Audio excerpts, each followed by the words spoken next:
when I went looking for my late wife's locket. The only thing I had left of her. My daughter-in-law calmly said, "Oh, that old thing." I sold it. We needed the money for our trip. For a moment, I just stood there. The air left the room. That locket had carried Margaret's picture close to my heart for 40 years. Now it was gone. Traded for a weekend getaway. I called the jewelry shop where she'd sold it, hoping to buy it back. The man on the phone said quietly, "Sir, you'll want to come in. There's something inside this locket you should see.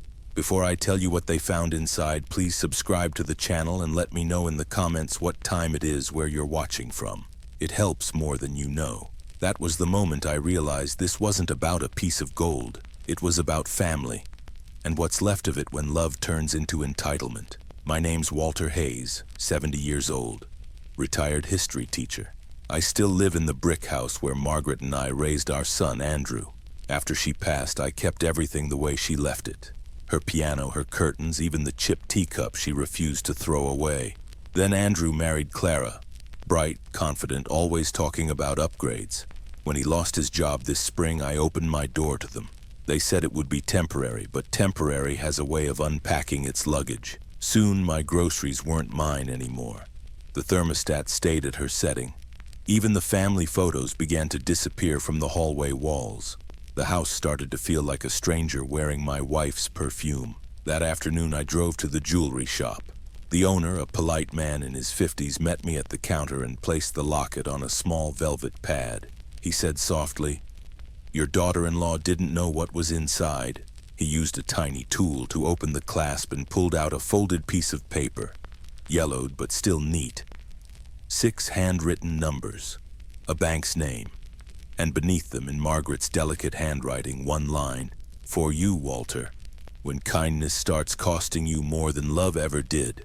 My throat tightened. Margaret always knew how to speak to me, even after she was gone. That night I said nothing to Clara or Andrew. I made dinner as usual.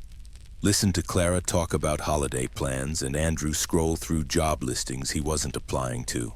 But inside my head, a quiet clock had started ticking. If Margaret left that message for me, there had to be more. Something she'd seen long before I did. That my generosity wasn't helping anyone. It was only teaching them to take. And before the week was over, I would find out exactly what she meant. And show them all what happens when a man finally stops being taken for granted. The next morning, sunlight came through the blinds the way it always did. Soft, harmless, pretending nothing had changed. But everything had. Clara stood in the kitchen making eggs she never ate. Phone on speaker, talking about flight prices to Maui.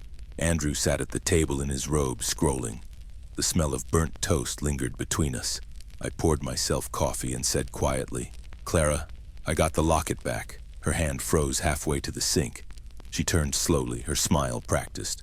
"Oh, that old thing? I thought you didn't even wear it anymore." "I didn't," I said. "But it mattered." She shrugged. "Well, you got it back, right? So no harm done." I looked at her, really looked. The way a teacher looks at a student who's memorized answers without understanding the lesson. "No harm done," I repeated. Andrew didn't look up from his phone. "Dad, you know Clara meant well. We needed the money. Things have been tight." "Tight," I said softly. "And a vacation fixes that?" He sighed.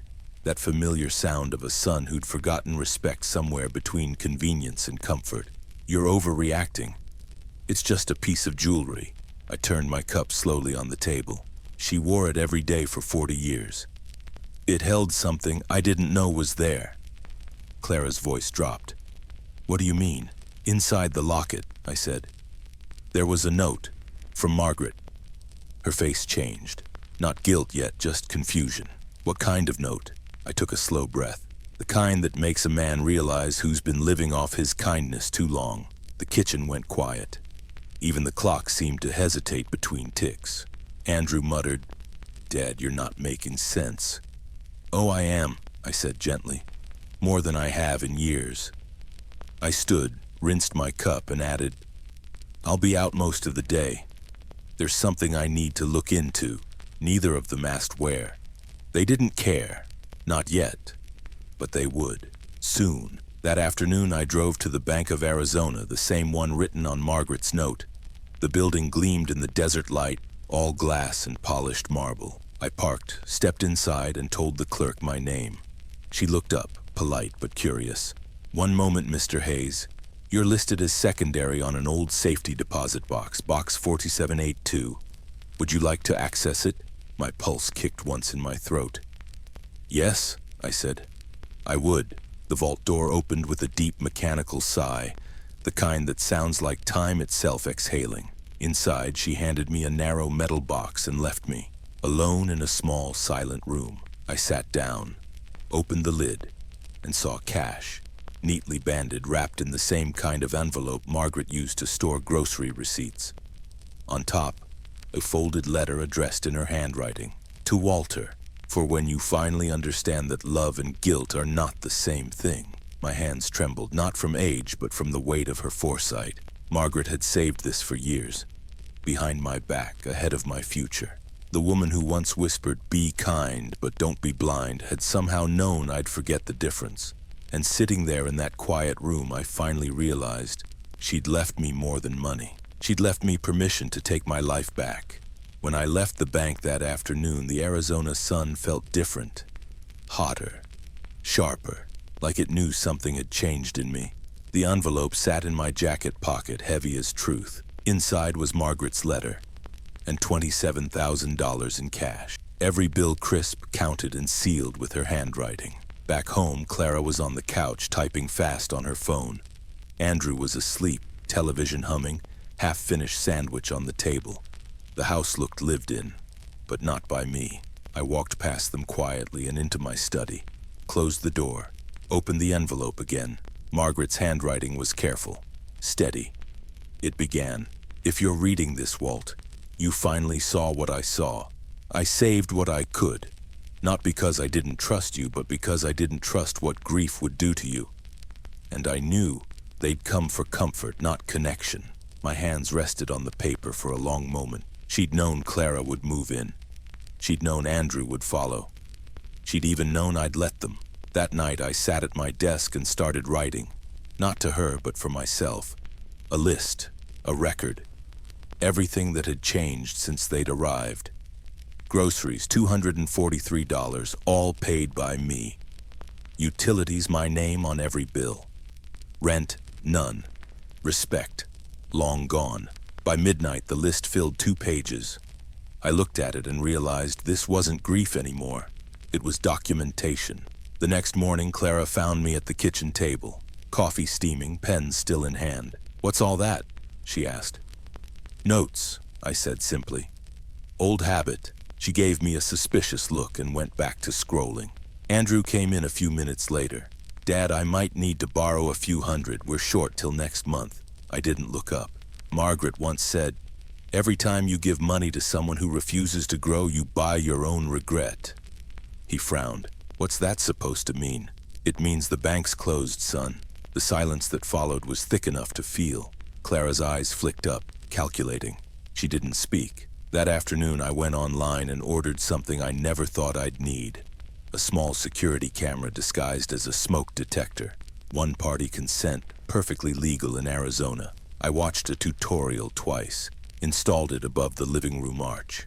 By evening, it was recording, quietly, patiently, because if Margaret's letter had taught me one thing, it was that proof was the most powerful form of peace. The next few days passed like a rehearsal. Clara, on the phone, complaining about bills she didn't pay. Andrew sighing every time I turned off a light he'd left on. I said nothing, but every word, every sneer, every insult. The camera caught it all, and for the first time in a long while, I didn't feel powerless. I felt prepared. The recordings piled up faster than I expected. 3 nights of Clara's phone calls about his stubborn old habits. 2 mornings of Andrew mocking the way I still made breakfast for one. Each clip a quiet confession of how far they'd drifted from decency. I kept every file labeled by date and time, like blueprints for the truth. Margaret would have smiled at that. She always said engineers never retire, we just find new projects. One evening, as the sun slipped behind the desert hills, I watched a new recording. Andrew in the living room, voice low. She won't last much longer, Clara. Once the house is in my name, we'll sell. Split it. Easy, Clara laughed. And what about your father? A pause. He won't fight. He never does. They were wrong. That part of me, the man who stayed quiet, who avoided conflict, had died the same day Margaret did. The next morning, I printed every screenshot, every transcript, filed them neatly in a folder labeled House Records.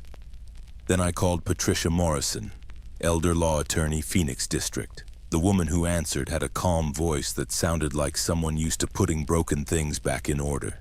"We can fit you in Thursday, 2 o'clock, she said.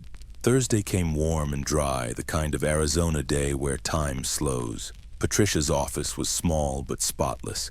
Desert sunlight through frosted glass, leather chairs, and the faint smell of coffee. She shook my hand. "Mr. Hayes, tell me what's going on." I set the folder on her desk. "My son and daughter-in-law have been living in my home for 3 years. No rent, no contribution. They sold my late wife's necklace without permission. I want to make this right, legally." Patricia opened the folder and began to read. 10 minutes of silence, only the soft flip of pages. Finally, she looked up. "This is excellent documentation.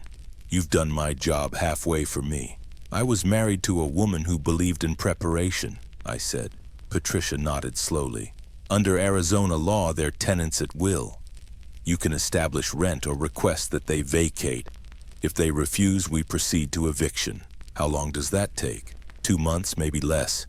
You'll need patience." I smiled faintly. "I've had plenty of that." We drafted the rental agreement together that afternoon. $1,500 a month, half of utilities, 30-day notice clause. Reasonable, not revenge. Patricia reviewed it once more, handed me the final copy. "When they refuse to sign," she said, "don't argue. Just call me." That night I sat at my desk with the document under my lamp's warm light. Margaret's necklace rested beside it, gold gleaming softly. For years I'd mistaken silence for peace. Now I understood. Real peace comes only after the noise has been recorded, filed, and answered in full. Tuesday afternoon, 2 o'clock sharp. The doorbell rang. Through the window I saw a woman in a dark blazer holding a leather folder. Professional posture, calm eyes. Not a friend, not a neighbor. When I opened the door, she smiled politely. "Good afternoon. I'm Deborah Klein, Notary Public. I'm here to serve legal documents to the residents of this address." Clara appeared behind me almost immediately, suspicion already in her voice. "What's going on?" Deborah stepped inside, opened the folder on the dining table, and placed 2 neatly stapled papers in front of Clara and Andrew. "Rental agreement. $1,500 a month, half of utilities, 30-day notice clause. Acknowledgement of receipt is required." Clara's face twisted. "What is this? Some kind of joke?" "It's not a joke," I said quietly. "It's the law." Andrew grabbed the paper, scanned the first few lines, and gave a short, bitter laugh. "You've lost your mind, old man. This is our home." "No," I said evenly. "This is my home. You've just been living in it." Deborah remained professional, noting the time and date. "Service complete," she said. Then she closed her folder and walked out, her heels clicking softly on the tile. The silence that followed could have filled the entire house. Clara stared at me, her voice rising. "You think you can evict your own family? After everything we've done for you?" I looked around the kitchen, her dishes in the sink, her plants on the counter, her clutter in every corner. "Tell me," I said. "What exactly have you done for me?" Andrew slammed the paper onto the table. "You're not thinking clearly. Maybe we should get someone to check on you. A doctor, maybe." "My mind is fine," I said, "and my lawyer agrees."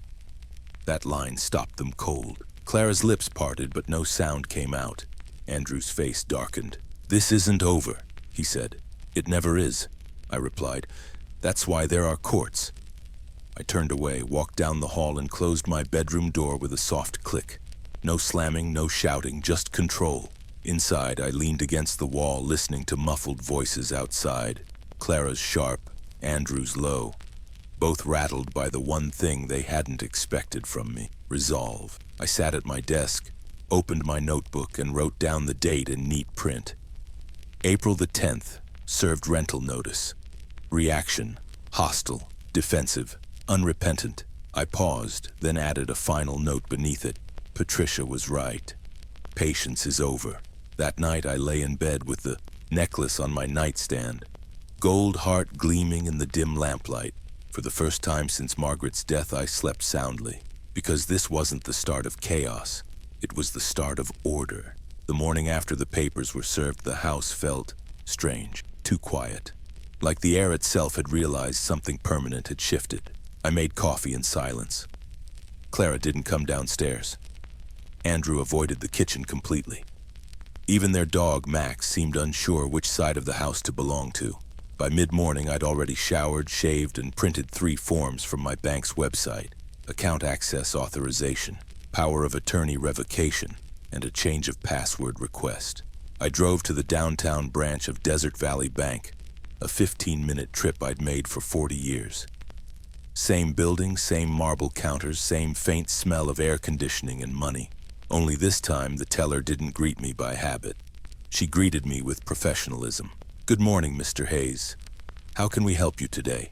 "I'd like to remove all secondary access from my accounts," I said, effective immediately. She nodded and called for a manager. A man in his 30s, neat haircut, crisp tie. He led me to a small glass-walled office and gestured for me to sit. "Of course, Mr. Hayes, we can process that right away, but may I ask, has there been an issue?" I slid the papers across his desk. "There's been an attempt to access my funds without authorization.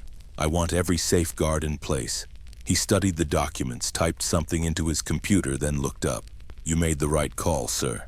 We had a flagged attempt last week under a female name, Clara Hayes. It was denied for ID mismatch." My chest tightened. "What date?" "April 3rd, he said, the same day I'd met with Patricia Morrison. Of course, while I'd been hiring legal protection, they'd been trying to steal what was left of me. "Please print the record," I said quietly. He did. 3 pages of time-stamped data and verification logs. I folded them carefully, slid them into my briefcase, and thanked him. Outside, the sun was brutal. That dry Arizona heat that doesn't burn, it bakes. I stood in the parking lot for a moment, watching traffic crawl down Washington Street, and realized something simple yet freeing.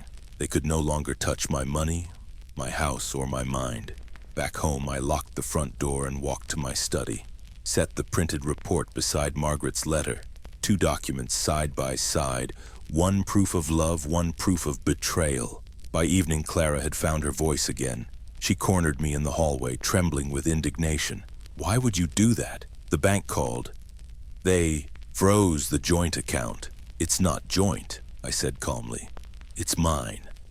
Her tone cracked. "After everything we've done for you, like selling my wife's necklace?" The words came out colder than I intended, but I didn't retract them.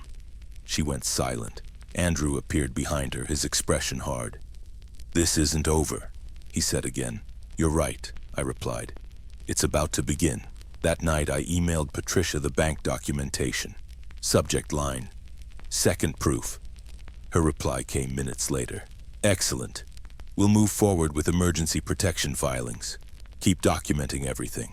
I leaned back in my chair, exhaled slowly, and reached for the necklace resting beside Margaret's letter. The gold heart glowed softly under the desk lamp. "Thank you, my love," I whispered. "I'm finally doing things your way." Outside, the desert wind pressed against the windows, but inside, for the first time in years, I felt safe. The week that followed was pure tension. No yelling, no open fights, just silence that hummed like static between the walls. Clara stopped cooking. Andrew stopped pretending to look for work. Every sound in the house felt deliberate. A door closing, a drawer slamming, a breath held too long. But every night I watched the footage, the little white camera light blinking steadily above the mantel. Their whispered plans, their anger, their carelessness. By Friday, I had nearly 12 hours of recordings labeled and backed up. That evening, I called Patricia Morrison. Her tone was brisk, controlled. "Mr. Hayes, this is more than a rental dispute. This is elder exploitation. We're filing for emergency eviction." "How long?" I asked. "Court will hear it within 2 weeks. Keep everything documented until then." 2 weeks, that's all. 14 days to stay calm while the truth finished writing itself. The next morning, the calm cracked. Andrew waited for me in the hallway outside my bedroom, arms crossed. "Mornin', Dad," he said flatly. "Move," I replied. He didn't. "Maybe we can talk like adults." "Adults don't steal," I said. His jaw tightened. Then, a shove. Not hard, just enough to make me stumble into the wall. "Careful, old man. Floors are slippery." I said nothing. Just looked at the ceiling camera, its tiny red dot shining like a witness. That night I sent the clip to Patricia. Subject line: "Physical contact confirmed." Her response came 3 minutes later. "Perfect evidence. This guarantees emergency status. The judge will see through them." Sunday came with new messages from the bank.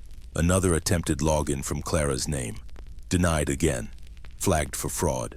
I forwarded it to Patricia with one word: more. Her reply was just as short: "Enough." By Monday morning she had filed everything.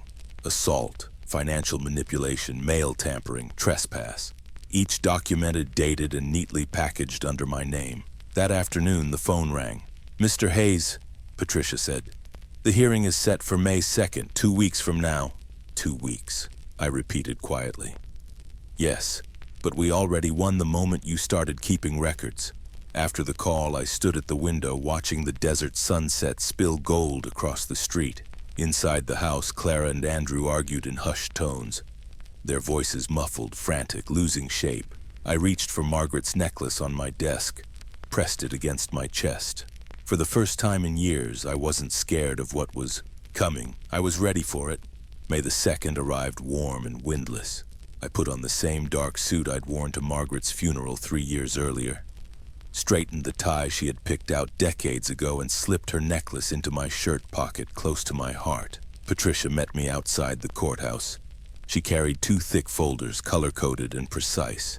Her voice was steady. "We're ready, Mr. Hayes." Inside, the courtroom smelled of paper and polish. Across the aisle sat Clara and Andrew with their attorney. They wouldn't look at me. When the judge entered, everyone rose. She was calm, composed, maybe in her late 50s, eyes that had seen every kind of family betrayal before. Patricia opened with quiet authority. She played the recording of Andrew shoving me in the hallway, then the one of Clara admitting the sale of the necklace. She laid out the bank reports, the mail tampering photos, and finally my own handwritten notes. Dates, times, transactions, each piece stacked neatly until silence filled the room again. Their attorney tried to speak. "Your Honor, this is a misunderstanding." The judge raised a hand. "Assault is not a misunderstanding. Fraud is not family duty." She turned to me. "Mr. Hayes, your documentation is thorough. I'm granting immediate eviction. They have 30 days to vacate the property. If they refuse, the sheriff will enforce the order." I nodded once. Patricia's hand touched my arm. Firm, proud. "You did it," she whispered. Outside, the air felt cooler than it had in months. I didn't celebrate. I just breathed. That evening, I sat at my kitchen table. The house was still. Even the clock seemed to tick more softly. From my bedroom window, I could see the for sale sign I'd asked Patricia's friend, the real estate agent, to install that morning. Bright red letters. Sold. Pending closing. Clara packed in silence over the next week. Andrew muttered about lawyers and revenge. I ignored them both. Every day the house felt lighter, as if Margaret herself was slowly reclaiming the air. By the 19th of July, the moving truck was gone. So were they. I walked through each empty room, my footsteps echoing off the walls, and whispered a quiet thank you to the woman who'd foreseen it all. Her letter sat framed above my desk now. Beside it, the necklace. Polished, golden, whole. That night, I poured a single glass of scotch and sat in the stillness. The refrigerator hummed softly. Outside, cicadas sang in the desert dark. I thought about everything I'd lost, and everything I'd finally regained. Peace, privacy, and the one thing I hadn't expected to find again, myself.